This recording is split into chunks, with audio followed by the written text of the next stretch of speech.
And welcome back to The Common Good. I'm Eric Curry. Over the past three episodes, we've asked some fundamental questions. What do we owe one another? What is the common good?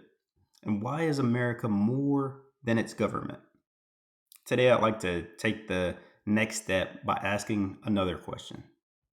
What exactly did we inherit? Every generation of Americans is born into a nation it did not build.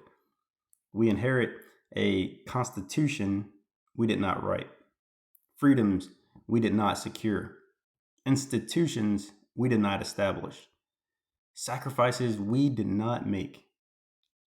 The question isn't whether we inherited something valuable.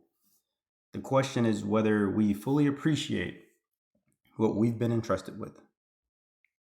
Because inheritance is never just about receiving, it's always about preserving, improving, and passing something forward.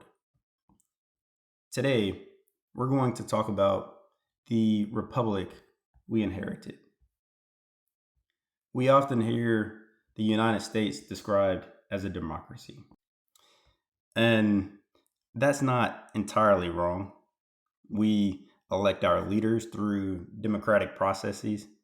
We vote, we debate, we petition our government, we hold elections. But America's constitutional system is more precisely described as a constitutional republic. Why does that distinction matter? Because in a pure democracy, the majority possesses nearly unlimited authority.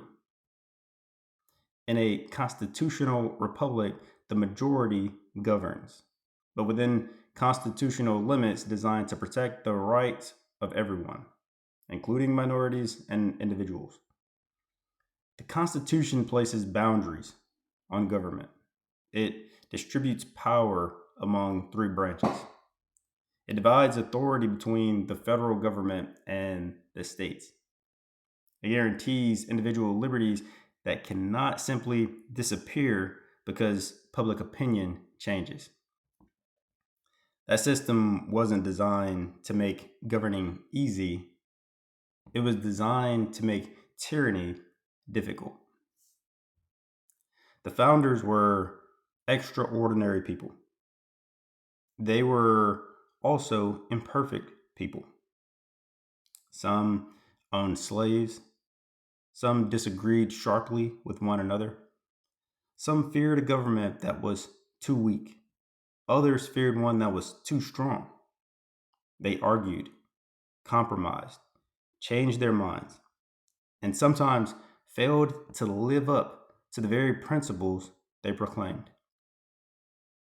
Acknowledging those failures doesn't diminish the significance of what they created. In fact, it reminds us of an important truth. The Constitution was never intended for perfect people, it was designed for imperfect human beings, people capable of wisdom, people capable of selflessness, people capable of courage, people capable of error. The Constitution assumes that no one individual can be trusted with unlimited power. That's why it separates powers, creates checks and balances, protects dissent, encourages debate, and ultimately places sovereignty in the people. One of the greatest misconceptions about freedom is believing it simply means the absence of rules. True freedom requires discipline. A society cannot remain free if every citizen ignores the rights of others. The founders understood something that remains true today. Self governing begins with self control. If individuals cannot govern themselves, eventually government must govern more of them. The less responsibility citizens accept voluntarily, the more authority government is often expected to exercise. And that's why liberty and responsibility have always been connected. Freedom without responsibility eventually becomes disorder. Authority without liberty eventually becomes oppression. The American experiment seeks to avoid both. Now, before we continue, I'd like to take a moment to recognize a mission that reflects exactly what we're discussing today.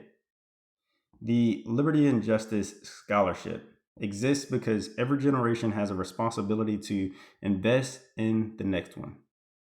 Education has always been one of America's greatest equalizers, and this scholarship is dedicated to supporting students who demonstrate leadership, character, and a desire to serve their communities. Applications for the inaugural scholarship will open in January 2027, but with the first recipient being announced in July 2027. To learn more or support the scholarship, visit ericcurryofficial.com. Together, we can help prepare the next generation to inherit and strengthen the republic we've been entrusted with. The founding generation fought for independence. Later generations fought to preserve the Union. Others expanded civil rights. Some defended liberty overseas. Others strengthened our economy, advanced science, improved education, or built institutions that continue serving millions today. No generation receives the exact same assignment, but every generation receives an assignment. The challenges facing America today are different from those of 1776. They're different from those of 1865, different from those of 1945, and different from those of 1965. Yet the responsibility remains the same. Leave the nation stronger than you found it. History doesn't ask whether our problems are identical, it asks whether we met the challenges of our own time with courage, wisdom, and integrity. Loving America does not require pretending our history makes us flawless or that our history is flawless. Our nation has experienced profound injustice, slavery, segregation, the denial of voting rights, discrimination. These chapters deserve honest examination. But history also tells the story of Americans who challenged those injustices, people who expanded freedom, strengthened institutions, improved laws, protected constitutional rights.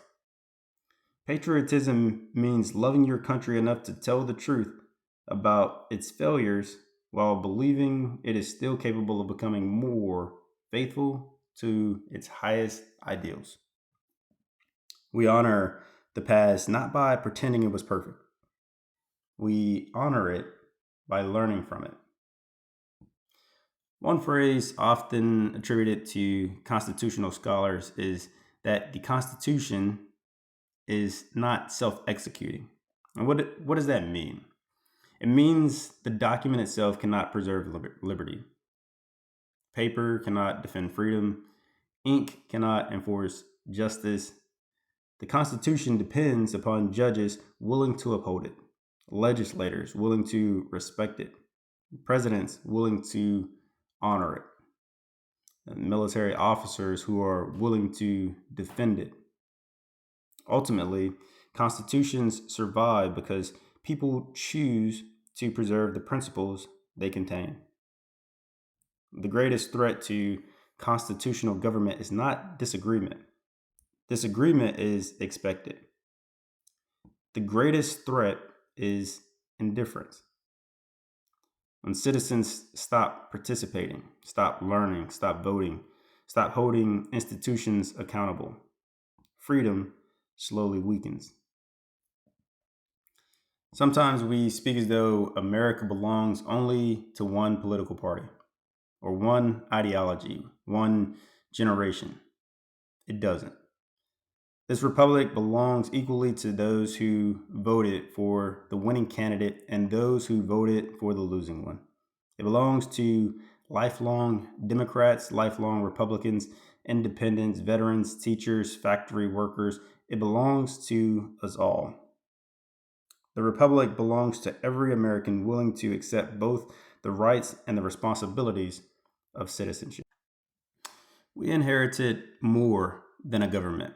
We inherited an idea that ordinary people could govern themselves, that liberty deserved protection, that power requires limits, that rights belong to every individual, and that each generation bore responsibility for preserving those principles.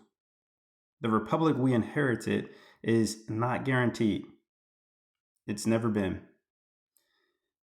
Its future depends upon whether we continue strengthening the institutions, communities, and character that sustain it. The Constitution gives us a framework, history gives us perspective. But ultimately, the future of the Republic depends on us. Thank you for joining me for episode 4 of The Common Good.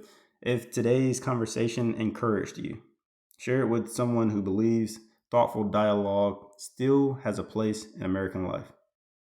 Next time, we'll continue our journey by exploring we, the people, still means us, and why those 3 words remain among the most powerful ever written in the history of American politics. Until then, I'm Eric Curry. Let's continue to work on leaving America better than we found it.